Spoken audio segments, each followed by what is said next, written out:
Yaga. You saying? What you saying, broski? Good, yeah? Yeah, man. Everything blessed still. Yeah, still, you know what I mean? How's your day been? I know it's been shitty weather today. This weather, mate, it doesn't do me any favours whatsoever, fam. You wake up and look out the window demotivated already. You know what though, yeah, I must admit, yeah, while we just wait for Joey to I've sent the invitation, yes, just beforehand. I'm not gonna lie, you know, like I see some people today, like on my way to work, yeah, on my way to my shop, like, and I'll be real, bro, they were miserable as hell. And I don't know why. I'm like, why are you miserable, bro? Let's go, like, moaning about, like, not getting this and not getting that. And, I'm just waiting for this and I'm just waiting for that. And in my head, I'm like, you shouldn't even be waiting for shit, bro. Because not this day and age, bro. You ain't getting it if you're waiting for it. Sorry, you're not. Like, you know what I mean? Like, and I was just like, right. And I don't know why that made me feel a bit positive, like, and not in the way that he felt negative, so I felt positive, but in the sense, like, that mindset was like, no, we need to go get that. You know yeah, I heard that. I heard. I mean, right. I was very irritable, and I jumped on the bus here. I went to Palace a couple of bits, and I went to leave here, and there was this woman. She's a small little woman, and she was this walking bare store in front of me next to the door. And I'm just like, I said, what are you doing? Are you just going out? Are you staying in? What are you doing? You're standing in my way. That's how irritable I was, lad. Like, this really didn't help at all. Crazy. Joey, how are you, broski? What you saying, people? Can you hear me, yeah? Can you hear me? Yeah, I can hear you. What you on your travels, yeah? Wait, can you hear it in the background? I can hear meow going past you. You get me? Yeah. I'm just like a minute away from home, but yeah, just jumped on it. What are you saying, man? Yeah, but the weather was miserable today. Bro, proper miserable, bro. Like, it's not the way forward, brother. You know, one of them ones, like, the rain was horrible, the wind alongside the rain was horrible, the sky was horrible, everything was just horrible about it. Trust me. Nah, it's mad. But we move, you know what I mean? We move, we get on with things and we go get that bread, do you get me? Get me, man, yeah. Gotta be done. But how's you lot's day been today? Yeah, I'm alright, man. Yeah, I've just been out and about still, like, got family things to do. Just taking families on tours. Obviously, got a few family around. Get me? So, just taking them on a tour of London. Do you get me? Nice. Nice, all bro. cool. Nice. Yeah. No, keep that's decent, bro. That's decent. I take it you was just working today, Joe. Yeah, mate, it's working. Gotta be done, man. Gotta pay the bills, man. Should we move to some realm talk right now? Has anyone heard anything? What did he say? What's the roadside been saying for them? Or I've got something in front of me, obviously, if no one's got nothing, but if someone's got something from the roadside, you know what I mean? Like, what's the plug, bro? What's the 411? I ain't got nothing, you know, nothing. Apart from the Bondi Beach thing, apparently there was another plot, and the police in Australia stopped these people from going to Bondi Beach again. So that's apart from that.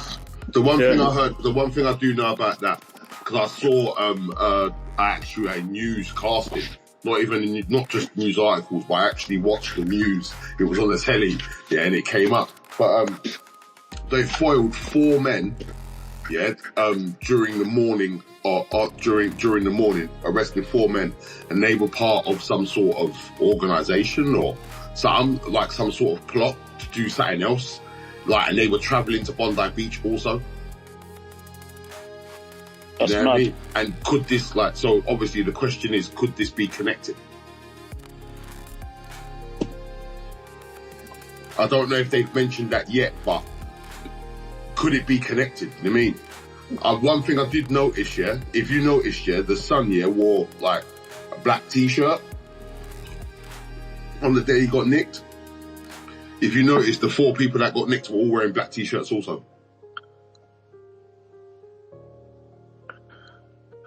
Wow.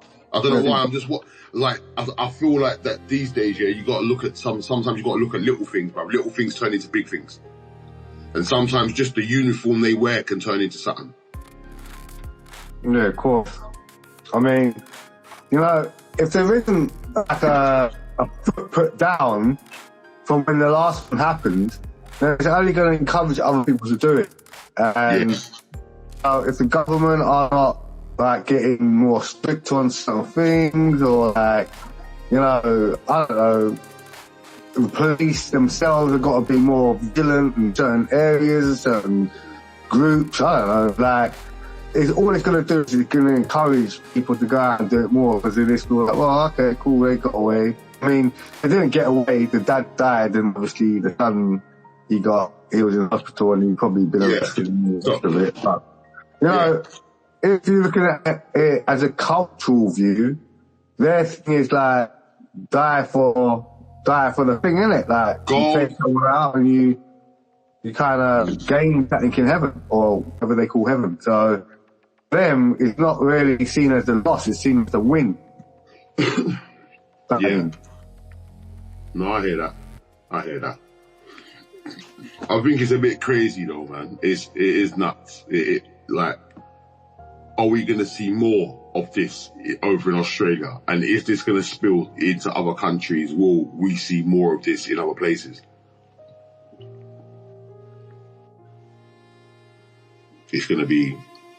I think it's going to be it's definitely going to be interesting to look at, because this come out of nowhere as well. The Bondi Beach attack was something that come out of nowhere also. You know what I mean? And they've made that straight away a terror attack. You know what I mean? So are they going to associate that with these 4 people that's been arrested? You know what I mean? Which they could do, even if it is just to create some chaos. You know, they could do it.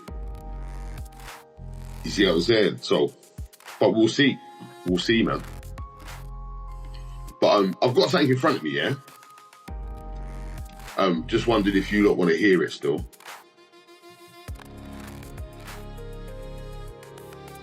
Is that a no? You telling me to fuck off? Alright, listen. So what I've got in front of me is this, yeah? Keir Starmer has hailed a new law to boost workers' rights for those who have slogged their guts out all year and kept the country running.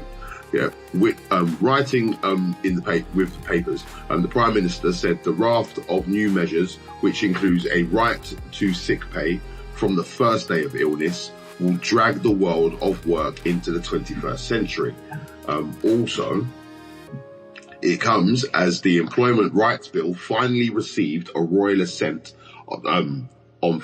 today. Yeah, after Lords caved in earlier this week, ending months of deadlock.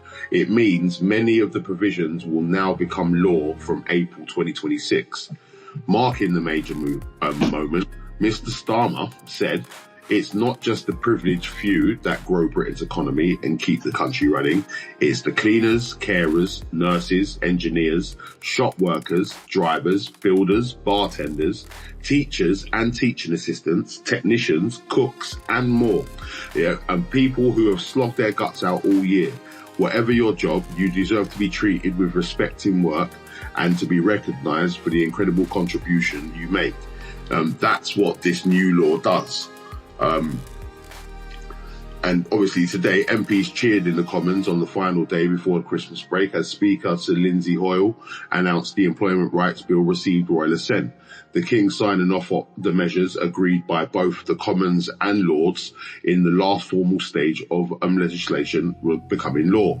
Angela Rayner, the former Deputy PM who spearheaded the bill in government, said this is a historic moment, proudly delivered by the whole Labour movement. The Tories and Reform tried to stop it, but Labour stood on the side of working people. Today, we are calling on a failed era of low pay and insecurity with landmark rights for 15 million workers. The legislation introduces a raft of new workers' rights, including a right to paternity leave from day one on the job and a right to sick pay from the first day of illness. It will also ban exploitive 0-hour contracts and end controversial fire and hire practices, which allow bosses to sack workers and then hire them back on worse terms. Lastly, the Department for Business and Trade said over 15 million workers will benefit across all the measures in the new law. And new day one rights will allow 32,000 more dads and partners each year to take paternity leave. TUC General Secretary Paul Nowak said, "This is a landmark day for millions of workers. The Employment Rights Act represents the biggest upgrade in workers' rights in a generation. It will deliver common sense changes like banning 0-hour contracts, protecting workers from harassment and sick pay for all, and so much more." Is this a good thing?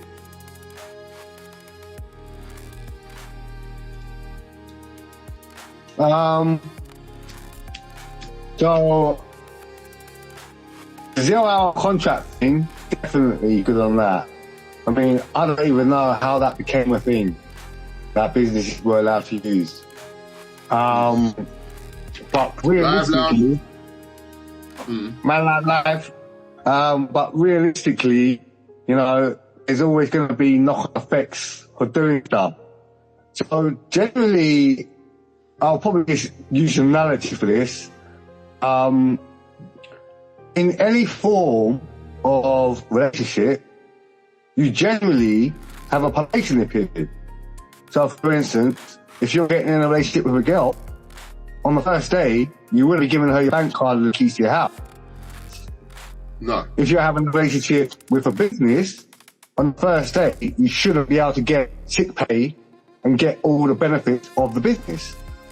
And this is why they put this at the beginning, so that the business can see if these are going to be beneficial workers for the business or not. So I think taking that away will obviously, number one, lead to a lot of people starting a job, going on sick pay, getting paid, and then leaving. It's going to leave a lot of insecurity for businesses. There's going to be a lot of people that are going to try to utilize it for their benefits. So obviously, for businesses, the security is going to be, well, the risk is going to be quite high on businesses. So you believe it could be techie? It'll be techie. And the other thing is on that is that, realistically, because of that, companies will be more reluctant to hire anyway. And then what will end up happening is that a lot of companies will end up getting automated, or they'll outsource or relocate, which means it's going to cause more joblessness and cause more, obviously, financial issues for the youth of the country. So, in essence, my bottom line is this. Labour have heightened taxes, corporate taxes and that, so big businesses, like, they're already struggling, or they're already being hit harder. The people who are actually making business are now leaving the country and putting their business at other places.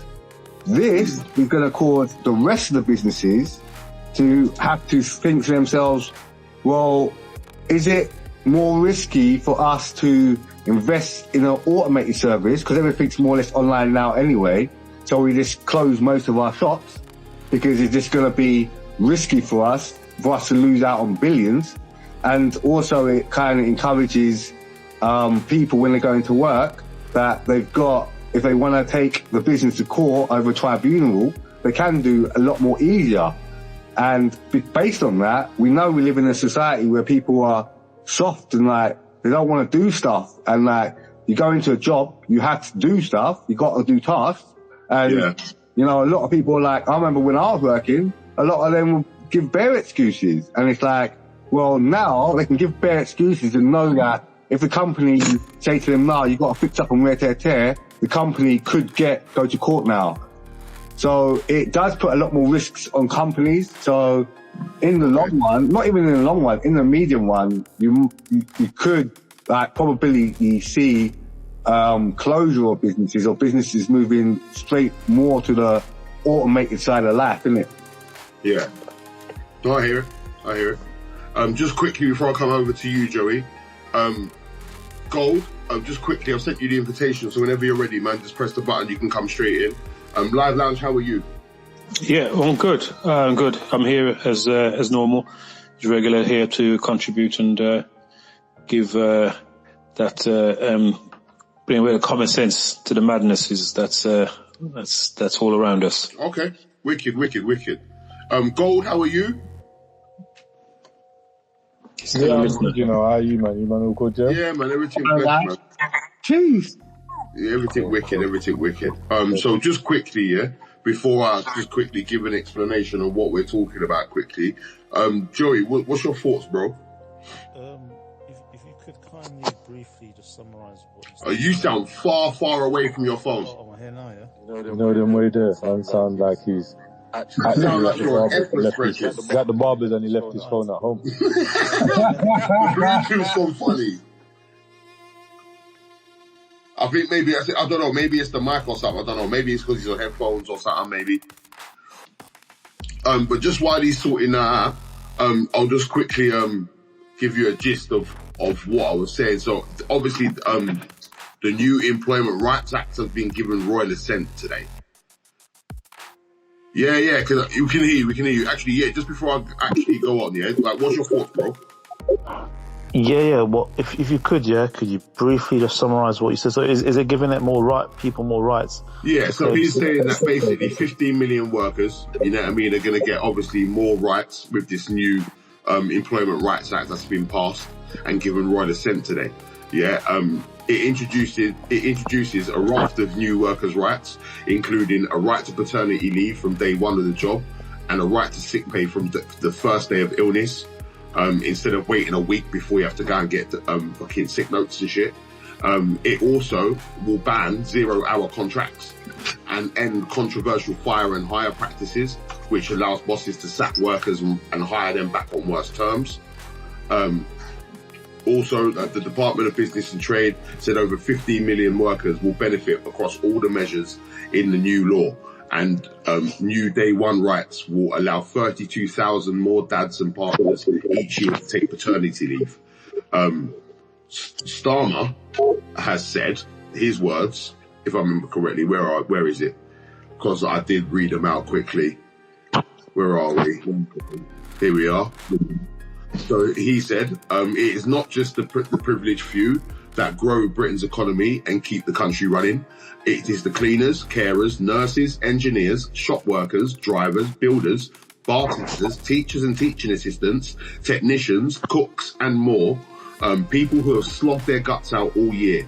Whatever your job, you deserve to be treated with respect in work and to be recognised for the incredible contribution you make. That's what this new law does. So what's your thoughts on this new law and what it provides?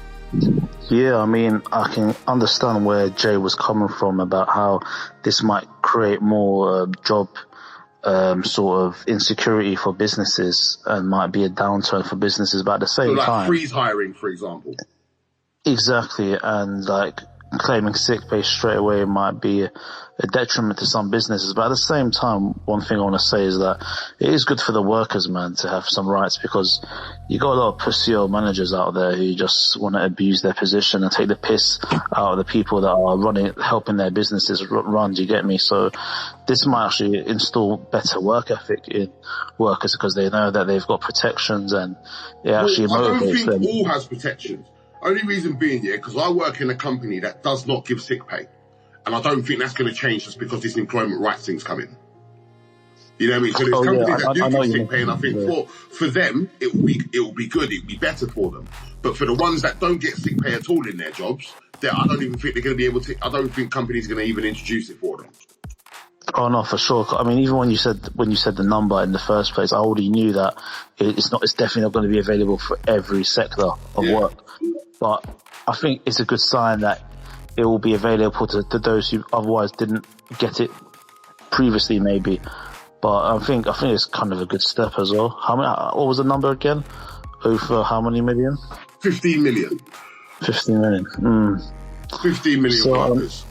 Because I'm saying, so- I know I think there's a bigger number than that. That's why I'm saying I do think there's companies out there that don't give out sick pay and that don't do sick pay for their workers. Yeah, for sure. Oh, no, You know what I mean? no. So I do know there's going to be quite a few people that are not going to benefit from some of these things, maybe.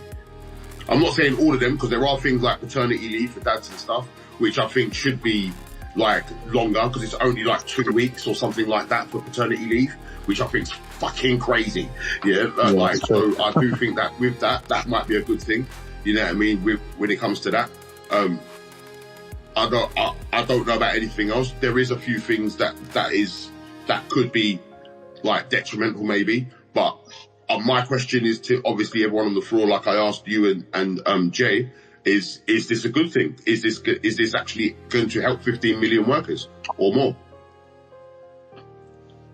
Yeah, I think at the end of the day, it is a good thing, but there's balance. You have to get a balance, because it being a good thing for workers, and listen, at the end of the day, workers are the ones who carry the numbers.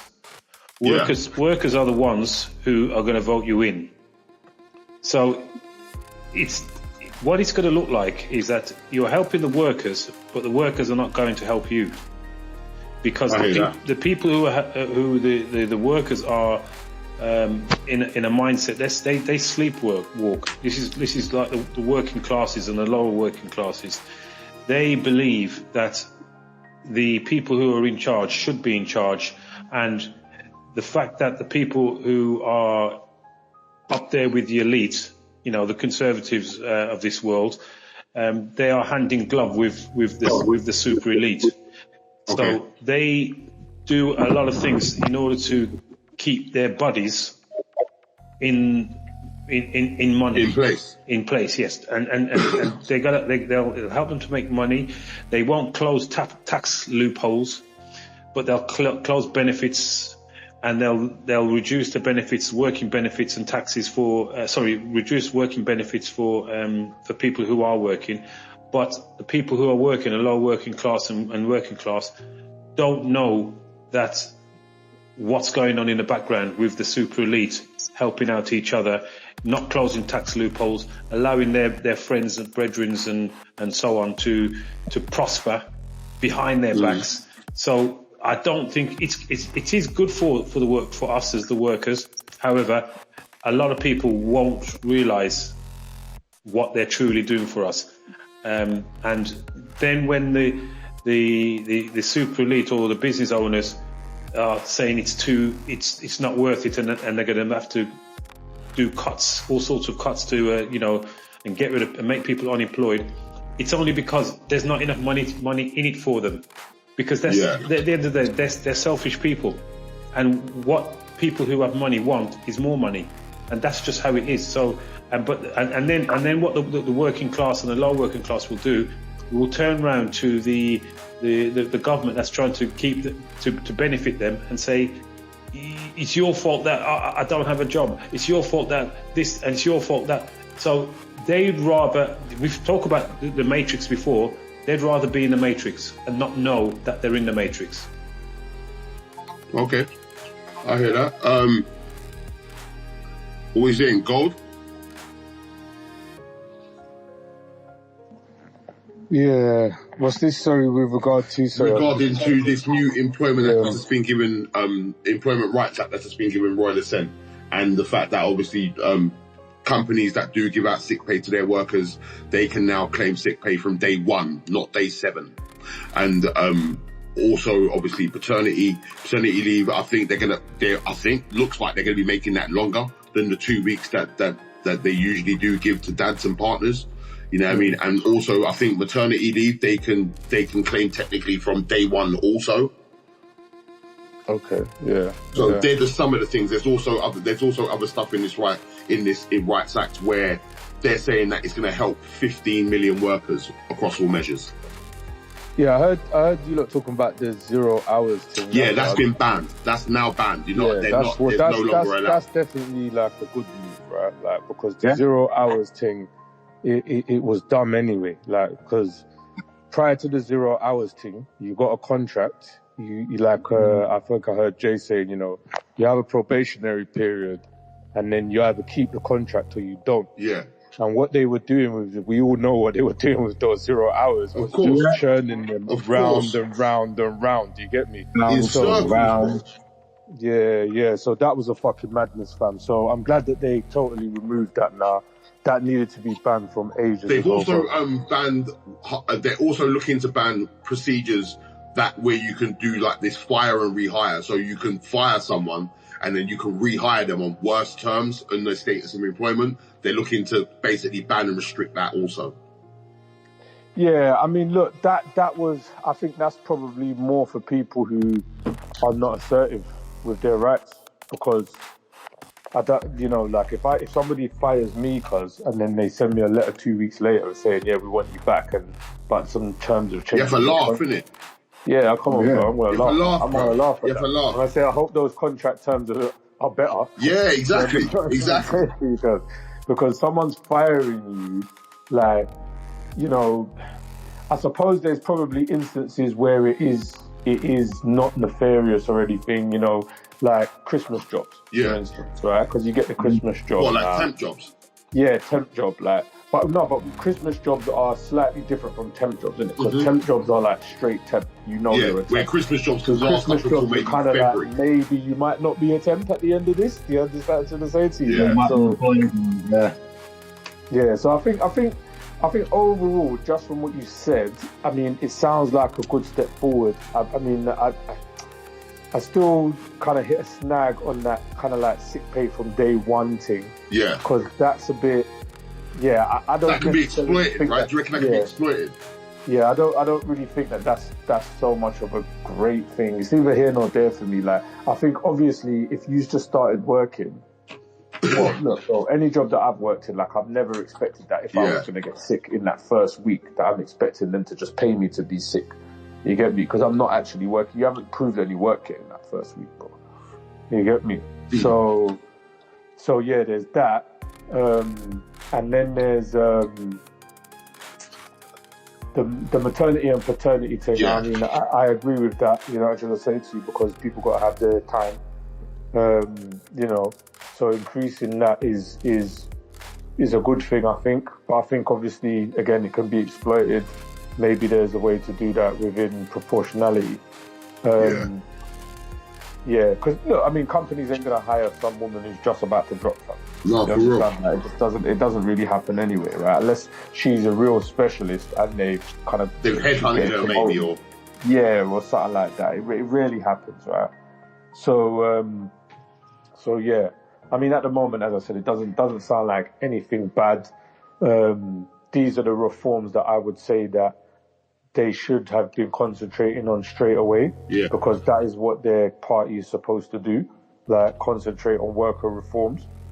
I want to see what's going to come out of this, though, for the trains and the buses. Yeah? Okay. But the trains more than anything, because obviously, you know, that Mick Lynch wasn't having it, bro. Do you understand what I'm trying to say to you? So I want to see what comes out of it for the trains, because the only way to fix the trains situation is to nationalize the train service again. You can't get out of that train situation any other way, fam. You get me? Because they're all private contractors. So I suppose what would be good is for like the cleaners and stuff like that, the people who would have got those 0 hours contracts. You get me? Because they're gonna have permanent contracts within those companies now. Yeah. But yeah, it's still kind of like, I'm still kind of thinking like that there's a lot more that I think I need to see them do with that to know that they're really kind of doing the normal labour workers thing. You get me? Which is what labour normally does. So yeah, but nothing bad from my point of view at this moment in time. Anyway, nothing like overtly negative.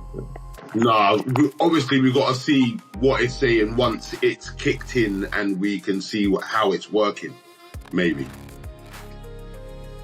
Yeah, definitely. Like I said, if people, I mean, look, the day one thing, like I said, it could be exploited, but it's neither here nor there because, I mean, it doesn't say that the company still doesn't, which I imagine that will be in there, that the company will probably still have a right to let the person go if they specify that, you know, to say to you like a certain thing.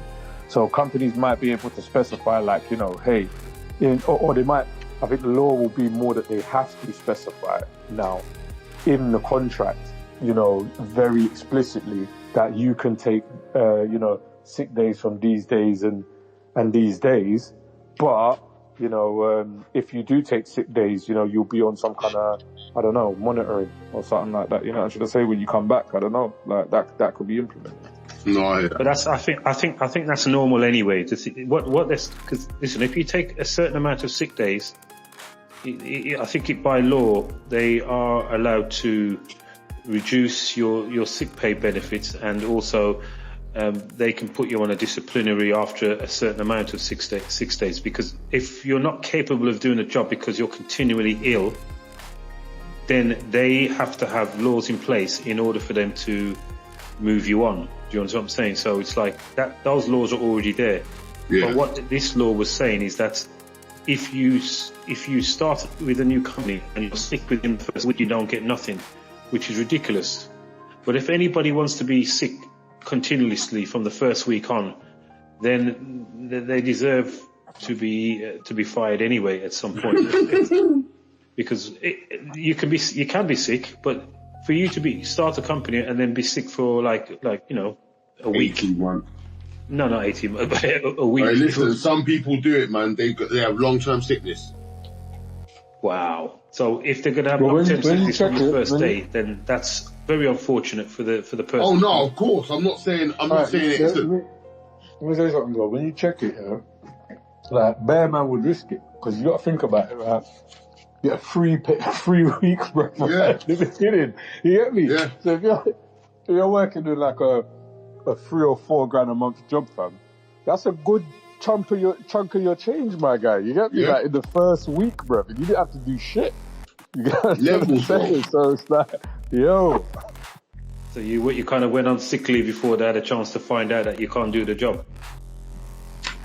Listen, some people have done. You know what I'm saying? No joke. I wasn't even thinking like that. I was just thinking about getting a bumper at the beginning. Yeah, just like I'm trying to say to you, like. And you gotta remember as well, yeah. Like, at the present moment, yeah, I know that a lot of companies are trying to change their wage structure, and not so much. I'm not saying so much on how much they're paying people, but so much just how the structure is. Like, they might have had one way of doing things before, but now they do, a lot of these jobs are trying to do something called wage stream. Yeah. And wage stream is where, like, you get a wage, but you can actually borrow 40% of your wages or more. You know what I mean? Really, from what I know, you know what I mean? There can be more in certain places. And it's basically, I feel like they're basically trying to turn certain companies into like banks, like loan places. But listen to this as well. Have you ever heard of employment insurance? Yeah. So that's all the next thing now. You get what I'm say to you. So the employment insurance thing, if you were to couple that with that what we just said, like, you know, you bump that first day or that first week, right? It's kind of mad still because you're gonna get like, if they try to argue with you, you still get the employment insurance. Yeah. I'm just saying to you. Yeah. Because obviously when I was recovering, I was told to do it still. I can see a lot of people actually wanted to do it still. I was showed about employment insurance when I was recovering from my operation. You know what I mean? And they were like, maybe you should do that, bro, because you don't get sick pay. And I was like, I don't know. I don't understand it enough for me to go, yeah, all right, cool, I'm going to do that. It doesn't work as well over here. What, does it work? Does it work better in other countries? Yeah, and the thing is, right, if we didn't leave the EU, then you'd have the bad man employment insurance from the EU. You get what I'm trying to say to you. So, like, their one's kind of raggle still because like everything is basically covered, isn't it? Like, even if you like lose your job, you're covered, fam. You know what I'm gonna say to you. So like they give you like a period where you have like a minimum amount of payouts. A maximum amount of payouts in between, let's say, you transitioning from one job to another job. Yeah. So it's like you set yourself up to have your own benefits, isn't it? Okay, I hear that. You get me? You obviously you're not going to get paid as much, but it's still going to tide you over basically until you transitioned over. That can be, it's a little bit of change that can be coming in. Yeah. Like the EU one, when I first researched it, like must have been about 15 years ago or some shit, like, and I was like you said, I was like, I don't know, man. Yeah, if I don't understand enough about it, I don't want to do it. I've got doubt. Yeah. If there's a doubt, that I was shouldn't my do thing. it. You know what I mean? And then a couple of years later, it must have been about 10 years ago now, I researched it again because I was looking at going somewhere in Europe to work. And when I researched it, I see that, what they were doing is they were basically, it's something that they got in America as well, but it's Europe, that the European countries like the Netherlands have got really good like employment insurance. Oh, what, like in Scandinavian countries and that? Bro, bare of those countries have got really good like Sweden, Norway. Estonia even's got good employment insurance. So when I started looking at that, that's when I realised about the whole EU thing, about how the EU, if you're in the EU countries or whatever, then your employment insurance just goes with you, innit? Okay. So if you were to get a job anywhere in the EU now, and you had, let's say, employment insurance that you got in the UK or anywhere else in the EU, you could just go anywhere, innit? Okay. Because remember, like the biggest thing that we missed out on with the EU was really that whole workforce thing. This is why I say the immigration thing, like, started to become a red herring from there. Yeah. Because it's like you had a chance to have like semi-open borders, but those borders were only open to the EU in that time. Yeah. Right, and as we left the EU now, we had to take control of that. Do you understand what I'm trying to say to you? So like Jay said, they just slipped up on the fucking controls, right? So, but if we had the open borders thing with the EU, obviously there's good and bad to it, but to being in the EU, but if we had that, the one thing that we would have is constant workers. Like there would always be workers coming to the UK, and we'd always be able to go everywhere else and work because your passport would just take you there and you could work there. Like man could just go France tomorrow and go and apply for a job there. Okay. No long term, no visa, nothing. You get what I'm saying to you? Like you could go anywhere, any other country, and literally take that employment. That's what was the good thing about, like I said, that tiding you over thing. Yeah. Because let's say you wanted to go and look for a job in Germany or something like that, you could, let's say, start looking for the job obviously before you leave, start looking for the place you're going to stay, whatever, before you leave, blah, blah, blah. But then when you make that move, let's say you found a place, right? Yeah. And you put a down payment on the place, but then you move before you still can actually find a job. Okay. Yeah? Then you would be able to be tied over for that period because of the employment insurance. You see what I'm trying to say? It will cover you. But obviously we don't get that now because we're no longer part of it. Yeah, we don't get that privilege, bro, because we're not part of the UK, the EU. Sorry. Okay. Oh no, I hear that. Okay. Just quickly, Joey, Jay, any more thoughts?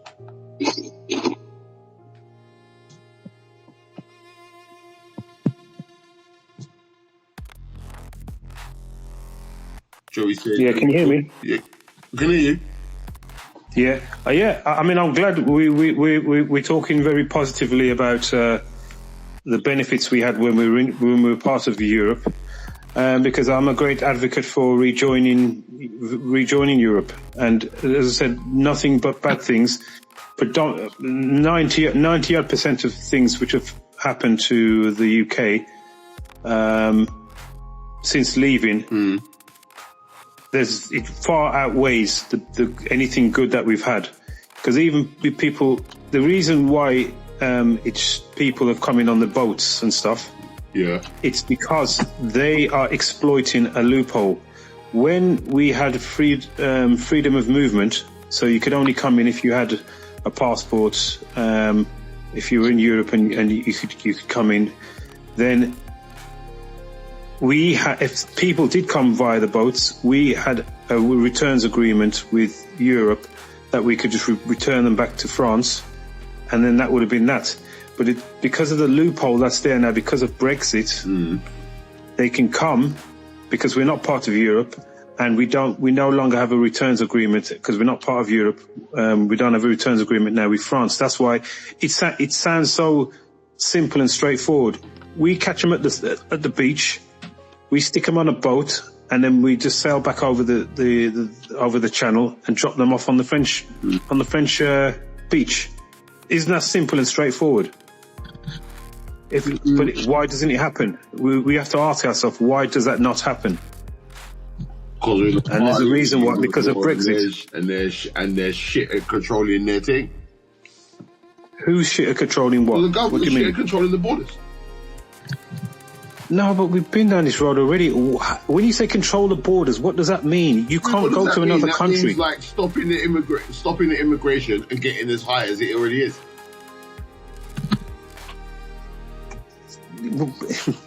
If they come on a boat and we pick them up, what are you saying that we should do? We have this argument every couple of weeks. Do you know what I'm saying? You can't physically drown them in the channel. You can't take them and sail back over to France and throw them off onto the beach. You can't do that. It can't be done because France is not going to allow us to do that.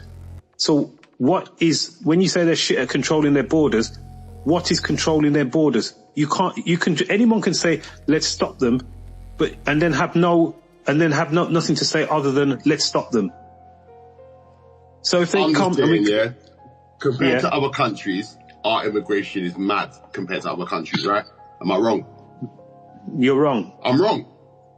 Yes, you're wrong. There's other countries out there that have got next to no illegal immigration and stuff like that. There's other countries out there that haven't got that, right? Jay, give me 1 second, I'll get you in. There's no countries out there like that now?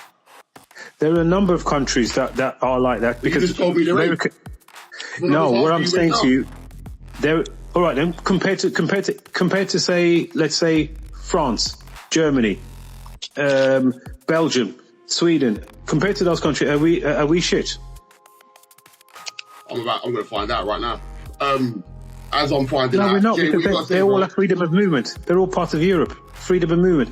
There are a couple of countries like Poland, I think, or Hungary, or one of those who've got some racist nationalist government in there who is just not letting any immigrants or not immigrants, immigrants or asylum seekers come into their country because they just don't care. That's them. But the majority of others who are in Europe are allowing people to come into their country. Germany, Belgium, all the other countries. So and as I said, it's working for them. Well, I'm not saying it's working for them, but they're allowing it. So we as an island have much more have a lot more difficulty in what to do with these people who are in the middle of the sea. They're literally in the middle of the sea exploiting a loophole, meaning that we cannot take them back to France and drop them off. That's the loophole. So they know this. They're not stupid. They're like, if they tell everyone, give me $2,000, $3,000 or whatever it is they pay them, we'll put you on a boat, and they can't take you back to France because we know of the loophole. They can't take you back on a boat and drop you off on the beach, or else they wouldn't give them the $3,000. Okay. I hear you. Jay? I want to go back to the original thing, but just quickly to one of the Live Lounge's points. He said for pre-Brexit, we had deals with France that if illegals came over by dinghy, that we can take them back to France. Now, the funny thing is, we have been doing loads of deals with France, where we've been paying a lot of money to France. Now, why can't we just do that? The same thing. I mean, we're paying now to, for boats and for everything else. We're paying for deals with France. Why can't we just do exactly what we've done Brexit? I don't understand why it's any different. If we're still doing deals with them anyway. Going back to the original team, I just wanted to bring up 2 elements on what was it called? The workers' rights. That's it. Yeah. So the first element is the harassment and equality element, where third-party harassment prosecutions, employers are liability for harassments by clients or customers. So if someone walks into B&Q, for instance, a lady, one of the guys there said something under his breath, like, she's sexy, whatever, and she reported it, the company will be liable for that. Yeah. So the companies ain't gonna want to take them risks. Like, them risks are gonna be, I mean, it gives power straight away to everyone else except for the company. Also on that same point, if, one of the workers there felt that someone was looking at her or looking at them the wrong way, they could do the same thing and say, well, I've been harassed and now the company now have to pay for it. Or whatever it goes through, whatever disciplinary has to go through, if it goes through courts and that, the company's liable for it. So that's one thing that is going to be pretty difficult for companies. And the other thing is the trade union and collective rights. So they got the right to join a union. Employers must inform workers of this right in statements. Union access to workplaces, new frameworks for unions to access and communicate with workers. Repeal of anti-strike laws. Removes minimum service level during strike and some Tory era restrictions. So in them 3 points about the trade union now, yeah, that's going to lead to a lot of problems with people at work, because I'll give you one example of where I used to work at B&Q, where you know, one of the managers said, right, we're changing something around, and us workers didn't like it. Yeah. Now it's not our business. We're just there to get work and get paid. Like, it's not our job to change anything. And now basically this allows that if you have 3 or more people who are unhappy with what managers have proposed, they can now go on strike, which means that's going to disrupt businesses. A lot of people will end up going on strike, still getting paid, because they've got security from the unions that you can go on strike and you're still going to get paid for what you're doing. So there's a lot. What this is, if you're looking at it from the downward up as a worker, it's good. But if you're looking at it from downwards up, upwards down as an employer or business, it's terrible. So I think, again, this will lead to a lot of businesses, whether they want to or not, having to close down a lot of shops due to a lot of insurance issues, claims, people being off sick, all these things that are going to affect their businesses is going to cost them so much that they're going to think to themselves more or less, what's the point of having, like, B&Q, when I was there over the 10-year period, they shut down something like 44 stores over the UK. So this will lead to more of that, where employers will just see it too risky to have businesses open, that will just cost them loads of fines and loads of headaches, and will slowly end up going to automated businesses. Like, you see, Amazon have done already. They've got shops where it's automated. There's no one in there working. You just go in there and you pick what you want, you pay on your card, boom, you got it.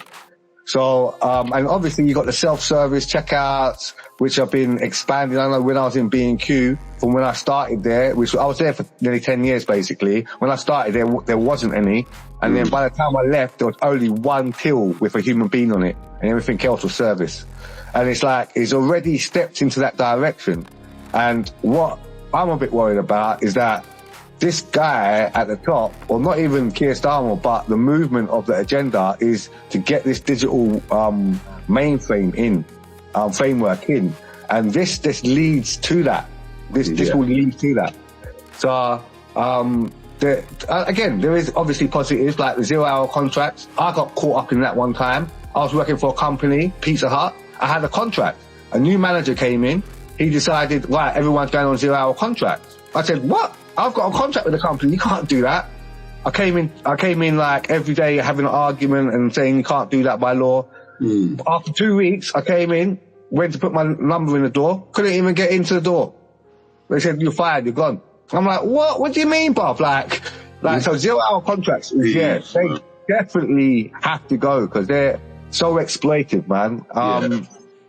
And obviously, like, I have a big pro-family agenda, so anything that supports a family. So if you're saying you're giving the parents more family leave and that, perfect. that means they get to spend more time like building the blocks of their children, which is excellent. But I think the other side of the coin is the exploitative bit, like getting sick pay straight away, like we've already mentioned, all the rest of it. Yeah. And I think we live in a time where mentality is like, we want quick money, we want to do as least as possible to get money in our pockets. And I think if you put incentives there, people will like go over to them incentives and say, well, nothing wrong with me doing this, I'm allowed to do it, it's by law, innit? So it's cool. Which again encourages, which I don't like, anti-meritocracy. Like anti-wanting to get up and work, innit? Like, that kind of thing. So, yeah, man, there's both sides of it, mate. But you see what's the worst side of it at the end. Yeah. No, I hear it. Joey, any more thoughts, bro?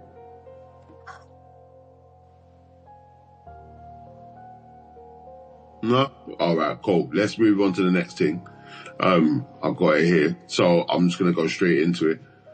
So Vladimir Putin has branded Keir Starmer and European leaders little pigs in a rousing address in Moscow. Yeah, Mr. Putin. I know. Mr. Putin accused Keir and his counterparts, like Emmanuel Macron, of conspiring to bring about Russia's collapse and trying to profit from it. Everyone believed that Russia would be destroyed and collapsed in a short period of time, Mr. Putin declared. 1 second. And the European piglets immediately joined in this work of the former American administration, hoping to profit from the collapse of our country. As it is now obvious to everyone, all these attempts and all these destructive plans against Russia have completely failed. He vowed. The premier then promised to continue his invasion of Ukraine until his demands are satisfied, just days after threatening to fight until the last Ukrainian dies. And in a chilling announcement, he declared that Russia's Orishik missile system would be stationed in Belarus within the coming fortnight. And if I'm correct, going by the title, these missiles are technically 8 minutes away from London. Yeah.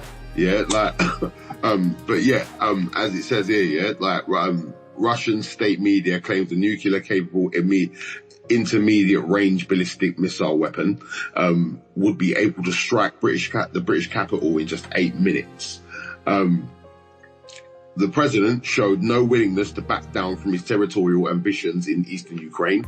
The objectives of the special military operation will undoubtedly be achieved, he told military commanders. He threatened to build such an overwhelming military strength that European nations would be forced to submit to Russian demands. And also, I did see an article where he has just drummed up another 710,000 troops alone. What is he doing? Is he printing them out with that printer? I don't know. The same money printer, innit? He gets to say to you, fam. The people printer, fam. The people printer. You know what I mean? That's crazy. So what's your thoughts, guys? I don't know where I think LiveLounge's battery might have died or something. I don't know where he's gone. I've invited him back to the team. But what's your thoughts, guys? Yeah, we've become piglets now, man. Piglets, bro. He's a little pig. Little pig, you know. Pig. Little piggy. Little piggy. Like, so he's saying, that Starmer's a little pig, and obviously Biden from Biden's administration and that, and then all the other European leaders, which he called piglets, all went and joined it, all come along to join in. Well, like 3 little piggies. Yeah, but like obviously Starmer's one of the 3 little pigs. I don't know if that one's stuck in a brick house. I don't think so. He might be in a small house, maybe. You know what I mean? But I think Putin sounds like he wants to turn into a wolf. This is bad for us though, because our leaders have put all of us in danger, bro. Do you know what I'm saying? Like, he didn't call he didn't call Donald Trump a piggy because obviously Donald Trump is trying to avoid the war. Yeah. To be fair, not trying to glorify him or anything like that. But I'm just saying, and our leaders in Europe, we're the ones that are moving war ready. Moving mad, you know what I'm saying? So it's like him calling us that and going mad like that. It's like they're just throwing all of us under the bus as well. Our leaders, they're throwing us under the bus, and yeah, it's not a good look. The thing is, I still think that again, because look how Putin's managed beef with other countries. Right? Yeah. When Putin's got beef with a country, this is I think the difference between Putin and America and the UK.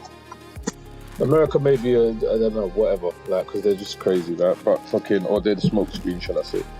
Anyway, like in the UK, yeah, like, you know, everyone's acting like they're tough and whatever else, like you said, you know, they're putting their citizens at danger. And the way how they've always liked to strike other places is just go in and strike, you know, just random. Like, and we can see that Putin don't really play like that. That. Even from the Ukraine thing at the beginning, if we remember, Putin was saying, yeah, we will send man them in. Because again, there's another thing we failed to talk about quite a lot. Putin was like, yeah, we will send man them in to come and debate. Yeah. And it was Zelensky that was talking tougher. Yeah, it was. It was Zelensky that was saying, nah, man ain't having no debate. We're not talk. Yeah. I fire if you're coming. We only want war. We only want war with you. Yeah. And then we see when it came time for him to start playing part now, you see how the man just bad him up, made him look like an idiot, chiefed him up. Right? So in the end of the day, yeah, like I said, Putin I've never seen, even like how Russia has approached everything, again, as we were saying the other day, like even like the Cold War era starts because of Russia not targeting the citizens, fam. Russia is targeting the man them they need to target, fam. That's why it became an intelligence game, fam. Man got to remember, it's them man that started the intelligence games, fam. Yeah. You get me? I hear That's why the USA said, yo, we need to be number one on this intelligence thing, you know? Yeah. Do you understand? Yeah. That's how the whole Five Eyes, all of that shit came about. Cause that's how it all came about, because them man was jealous of the way how them man was able to get info and do targeted things, fam. Yeah. You know, I see even the other day you've got this lady, I don't know if you lot see it, but they're saying from that whole Novichok thing that happened. Oh, yeah. The lady, right? This lady, like, she died because she had come into contact with the packaging, the perfume bottle or whatever. Do you understand? Gaspanic, how are you, bro? So I'm not saying that you know, neither or either it was him, wasn't him, it was them, whatever. I'm just saying that when it comes to these whole intelligence games thing, we got to remember that Russia started doing this because of casualties of war.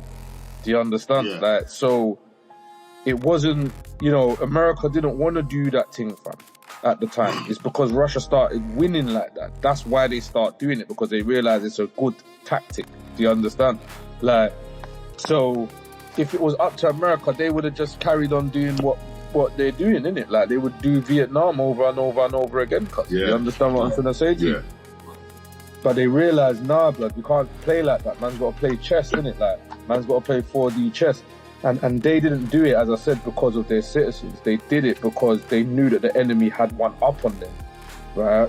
From the enemy doing it for the sake of their citizens. You see what I'm trying to say? So yeah, I can't see